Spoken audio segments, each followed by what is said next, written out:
쉽지 않은 마룻바닥 청소 그 놀라운 비법을 지금부터 소개해 드리겠습니다. 여러분들 끝까지 시청해 보세요. 네, 여러분들에게 마룻바닥 어떻게 청소하고 계시나요? 특히 이렇게 더러워진 마룻바닥 청소가 상당히 난감하고 방법을 찾기가 쉽지 않았어요. 그렇다고 시중에 이렇게 전문화된 마룻바닥용 세제를 구할 수 있는 것도 아니었고요. 그런데 제가 여러 가지 시도 끝에 이렇게 깨끗한 마룻바닥을 청소할 수가 있게 됐습니다. 정말 광이 나지 않나요? 네, 처음에는 그냥 물걸레로 이렇게 청소를 하다 보니까 항상 이렇게 자국이 남아 있더라고요. 이제는 주방세제를 사용을 해봤습니다.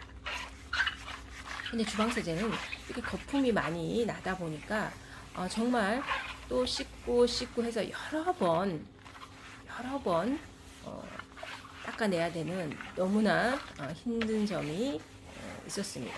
이렇게 하고도 몇 번씩 한 4번, 5번 이렇게 닦아냈던 것 같아요. 이 거품 성분을 없애기 위해서요. 지금 이렇게 닦고 있는 거 보이시죠? 그죠?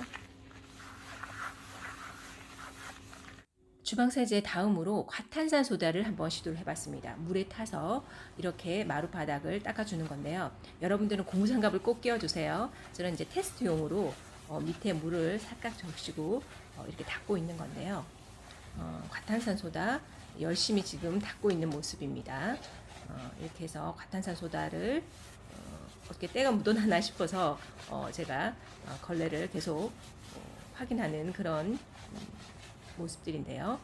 이렇게 계속 여기저기 과탄산 소대로 닦아보았습니다. 네, 이제 청소를 이제 다 끝내 가는 모습인데요.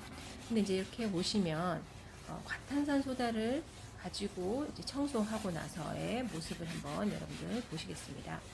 자, 보시면 이렇게 청소 후의 모습은 이렇게 걸레가 지나간 자국이 남는 그런 단점이 있었습니다. 그래서 이렇게 가루용 세제들은 물에 타서 마루를 청소하실 때 굉장히 여러분들이 이런 점을 염두에 두셔서 사용을 자제하시는 게 나을 것 같고요. 그래서 이제 마지막으로 이 액체를 물에 타서 한번 청소를 해보았습니다.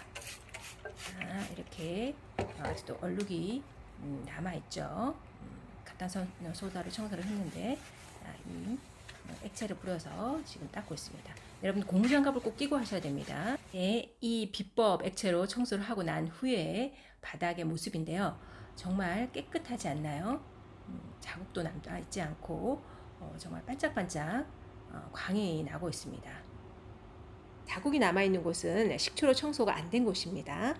그러면 마법의 액체, 이렇게 깨끗하게 바닥을 청소할 수 있었던 마법의 액체는 과연 무엇이었을까요? 지금 확인해 보세요. 네, 바로 식초인데요. 활용도가 굉장히 높은 그런 액체인데 여러분들이 이제 바닥을 청소하실 때는 손걸레가 굉장히 효과적입니다. 식초와 물을 섞어서 꼭 짠 다음에 바닥 청소를 해 주셔야 돼요. 그렇지 않으면 이 바닥은 물에 굉장히 약하기 때문에 부풀어 오르거나 할 수 있습니다. 그럼 이제 식초 냄새가 나는데 어떻게 할 거냐? 이 식초 냄새는 시간이 지나면 자연적으로 휘발이 됩니다. 그리고 여러분들이 이제 청소를 다 하시고 나서는 완전히 말려서 바닥을 사용해 주시는 게 좋겠습니다.